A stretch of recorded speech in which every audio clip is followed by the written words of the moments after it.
Hello and welcome to Tornado Spotlight. I'm your host Isaiah Courtney, and today my guest is Coach Kim Legate. Thank you for being on the show. So first, before we start, congratulations on your tennis record, or I don't. What are you like? What's the record y'all hold? So we just finished up our fall season, and that was in October. So tennis, not a lot of people know that tennis is a two-season sport. We actually play all year round. If you look it up in UIL district, it's saying tennis has no off-season. So we have, in the fall, it goes from August to October, and that's our team tennis. And we just finished out the best fall that we've ever had, that Ball High has actually ever had. We finished out with one loss, team loss in district against Friendswood. So we were second place in district, and then we made it all the way to regional quarterfinals, where we ended up facing Shadow Creek, which is one of our district opponents from last year. But it was a tough match, so it was, again, we made history, so that was phenomenal. Now we're starting up spring season. So spring season starts where it's individual tennis, and that's another beast in its own. It's when it really gets exciting because you're fighting against singles and doubles and tournament play. So, just going off a guess, how do you think your spring season, honestly, how do you think your spring season will go? Honestly, we just started off with a bang. Last week was our first official tournament. It was in Alvin on Friday with varsity, and we came home with 3 event medals, 5 of our tours. So the boys A doubles ended up coming home with first place. Boys B doubles came home with first place, and then A boys singles came home with consolation finalists, which means he won out. So it was an amazing showing for our first tournament. JV is actually in Alvin today, which is Tuesday, January 22nd. January 22nd, I was about to say. They're actually in Alvin right now trying to bring home some more medals. So we are just getting started. And you asked me how I anticipate us doing. Well, so this is a varsity team that we've been developing, honestly, for the past 4 years. We have 5 big seniors that we anticipate making back to regionals. Last year, 2018 spring season, we had 4 regionals quarterfinals in individual tennis, which is the spring season is what you call it. So we anticipate sending those 4 back again and many more. So it's going to be a good one. Well, I'm glad that you're positive. I don't know the word. Is like Determined. Pessimistic, optimistic. Optimistic, I'm glad that too. you're optimistic about that. Yes.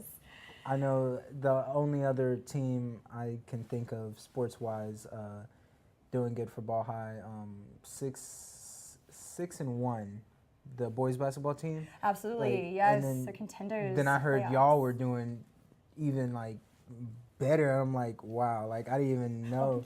It's all them, yes.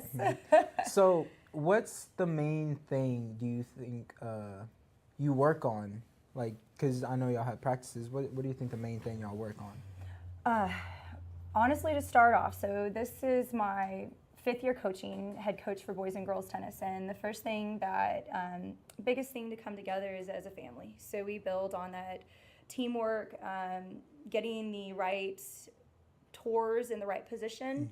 Definitely for fall, because we do have a ladder that we compete for. So if you love competition, tennis is, you are individually competing every single day. And it just strengthens our program, strengthens our team as a whole. Coming into it, we are constantly working on those ground strokes, how to be more aggressive. In the 5 years that I've coached, this is the first year that we have had the offense that we've needed. And that sounds odd, speaking in tennis terms, offense, defense, does that even exist?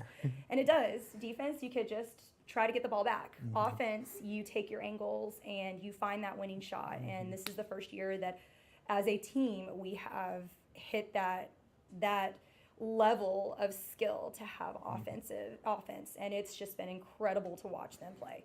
That's when it gets fun. That's when I show up. I for instance, Alvin, I came in with our tours, and the opponents see the coaches, the opposing coaches, see that their kid is playing, or our student is playing, their student is playing Galveston ball, and they're like, oh crap.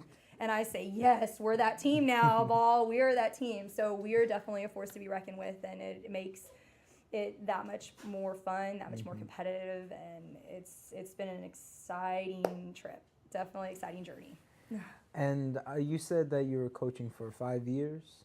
Yes, this is my 5th year coaching. So how have your other experiences stacked up to this? Like, think it's Moving gone it from up? classroom, well, so first, moving it from classroom, I mean, I've been a teacher about 10 years now, and I've always loved the sports aspect.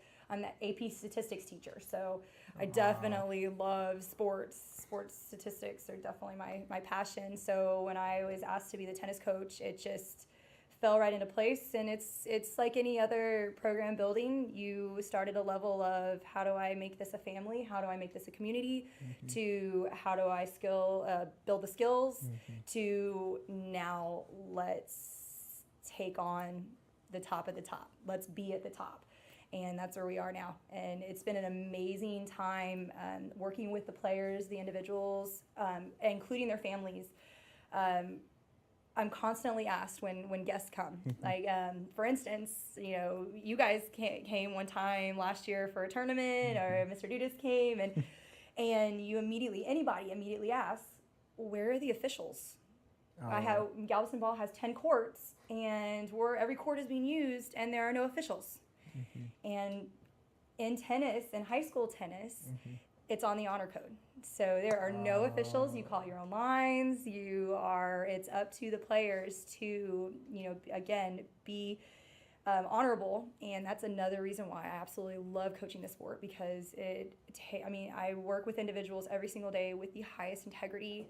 And it's troublesome, because if you're down in a set and you're in a game 40-all, and that's that last match point, and it touched the line, and you want to say, oh crud, that was in, but I missed it, and you lose the game, but you still have to keep that integrity of the better man won. And it's just been an amazing adventure with our group every single day. Yes. And that's amazing. I love things that it's like they seem simple on the surface level, but then you learn like life lessons from them. And from what you're telling me, a lot of life lessons can be learned from. Oh yes, tennis. I'm learning too. It's such a privilege to be working with them, and I'm constantly learning from them as well. We talk strategy, and we talk angles, and being the geometry teacher, I'm also a geometry teacher as well. And I'm constantly, use your angles, use this, and I feel like I've used the reference of right triangles, and use your hypotenuse, and this is the shortest, and they're just like, oh, goodness gracious, there she goes again. So being a teacher, what you teach? Geometry and AP statistics. Oh, okay. So that's a huge, I know geometry was really easy for me, but statistics, every time I've tried to, you know, understand it, it's just a huge jump. So, I mean, how do you juggle all that, just being a teacher, being a coach, you know, everything in between? Well, I tell you, I'm going to join the circus one day, because I feel like it's a practiced event for sure. I've been fortunate to have started as geometry teacher, and just with geometry, and then took on coaching, and then funny story, I volunteered to teach AP statistics. A fellow coworker of mine was offered the position, aka told, hey, you're going to do AP stats, and I was right across the way from him, and face went immediately blank, and I was like, I can do this. I can do that, which AP stats is amazing. I've been teaching that for 5 years now, and it's one of my favorite subjects to teach, to be honest. I mean, I love geometry because it's math art, and I love to draw, but AP statistics is, so is geometry, is so applicable, but it's exciting to make that connection with the numbers and statistics, and especially in sports. We actually just did an expected prediction for Harden and the Rockets against the Knicks on Wednesday. We're seeing tomorrow, we're thinking he's going to put up at least 34 points. So, and we did that by a probability model, not just this is what we think. We don't do that in stats. Well, I'll be looking out for that. There you go, 34 or more. 34, That's what we're expecting.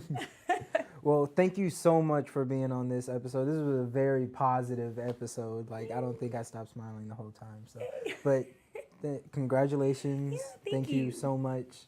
And thank you for watching, and we'll see you on the next episode of Tornado Spotlight. Thank you for having me.